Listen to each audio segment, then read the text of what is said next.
الحمد لله والصلاة على أهلها. قال الله سبحانه وتعالى في القرآن المجيد وهو أصدق الصادقين. بسم الله الرحمن الرحيم. أحسب الناس أن يتركوا أن يقولوا آمنا وهم لا يفتنون. صدق الله العلي العظيم. محترم سامعین، ہمارا لمحہ فکریہ کے سلسلے سے یہ دوسرا ایپیسوڈ سوچنے کی گھڑی. واقعاً اگر اس آیت کو دیکھا جائے اور حالات حاضرہ کو دیکھا جائے تو پھر ہمیں نہ کسی خوف کی ضرورت ہے، نہ ڈر کی ضرورت ہے، نہ حراست کی ضرورت ہے. اس لیے کہ وہ پروردگار جس نے آج تک عطا کیا، اگر وہ آج ہم سے کچھ مطالبہ کرے تو ہمیں پیچھے نہیں ہٹنا چاہیے. اس لیے کہ ہم اپنی زندگی میں، اپنی دعاؤں میں، اپنی مناجات میں پروردگار عالم کے سامنے گڑ گڑاتے ہیں، پالنے والے یہ دے دے، یہ عطا کر دے، پالنے والے یہ بھی دے دے. آج کی اس ایپیسوڈ میں ہم یہ بتانا چاہتے ہیں، آپ اپنے بیان میں یہ بیان کرنا چاہتے ہیں، اس بیان میں ہم یہ بتانا چاہتے ہیں ناظرین محترم کو کہ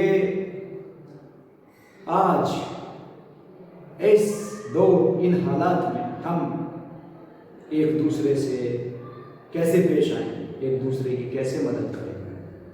ہم یہاں بیٹھ کر یہ کہتے تھے نا کہ فلاں ملک میں ایسا ہوا، ہم کیا کر سکتے ہیں، کیسے مدد کر سکتے ہیں، کہاں جائیں، کس طرح دیں. آج وہ حالات ہمارے درمیان میں پائے جا رہے ہیں کہ ہم اب وہ جملے دہرانے کی ہمیں ضرورت نہیں ہے کہ ہم پھر وہی کہیں کہ ہم وہاں تو کچھ بھی نہیں کر سکتے، وہاں کیا کر. آج وہ حالات آپ کے درمیان میں پائے جاتے ہیں.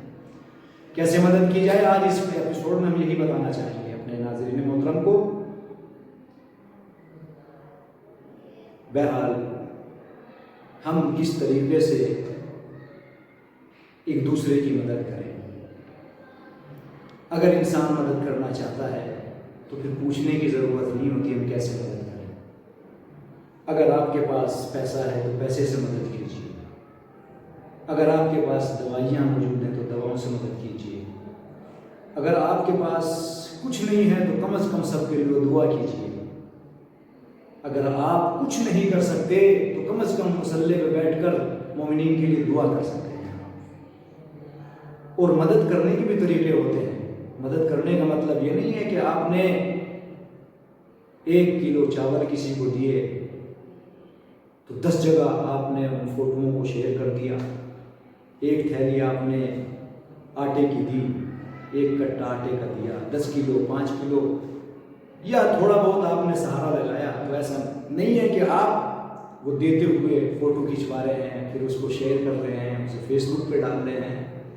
ایسا نہیں ہے. اس لیے کہ یہ بھی ایک آزمائش ہے کہ آپ اس میں آپ کی نیت دیکھی جا رہی ہے کہ آپ کس اعتبار سے مدد کر رہے ہیں.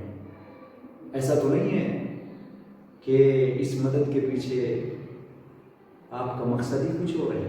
نہیں، مدد کیجیے. جو مال آپ کے لیے ہے، جو دولت آپ کے لیے ہے، جو پیسہ آپ کے لیے ہے، جو پیسہ آپ کے بچوں کے لیے ہے، وہی پیسہ آپ بھی کھائیے. پروردگار عالم کے دوسری مخلوقات یا دوسرے لوگوں کو، پروردگار عالم کے بندوں کو، وہ بھی انہیں بھی پہنچائیں. آپ اگر زیادہ مدد نہیں کر سکتے تو کم از کم مدد کر سکتے ہیں. آپ کسی کا سہارا بن سکتے ہیں، آپ کسی کو سہارا دے سکتے ہیں. ایسا نہیں ہے کہ انسان خود اپنے لیے ہے. یہ تو جانور بھی ہیں، وہ اپنے بچوں کے لیے ہیں، اپنے بچوں کا سب خیال رکھتے ہیں. جانور بھی اپنے بچوں کا خیال رکھتے ہیں، حتیٰ کہ چھوٹے چھوٹے پرندے وہ بھی اپنے بچوں کا خیال رکھتے ہیں. لیکن یہ چیز ہمیں اہل بیت علیہ السلام کی زندگی سے ملی ہے.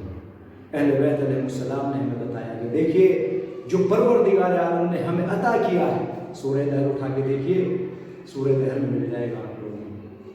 جو ہمیں عطا کیا پروردگار عالم نے، ہم اسی عطا کردہ میں سے اللہ کے بندوں تک پہنچاتے ہیں، اللہ کے بندوں کو دیتے، اور دینے کے بعد ہم نہ شکریہ چاہتے ہیں نہ کسی پہ احسان کرنا چاہتے ہیں۔ تو اس کا مطلب یہ ہے کہ دیجئے احسان کے طور پر نہیں، دیجئے احسان کے بدلے کے طور پر نہیں، دیجئے فخر کے لیے نہیں، دیجئے مباحات کے لیے نہیں، دیجئے کسی کے اوپر برتری کے لیے نہیں، بلکہ صرف اس وجہ سے کہ خدا نے ہمیں دیا ہے، ہم بھی خدا کے بندوں کو دے رہے ہیں۔ وما علینا الا البلاغ۔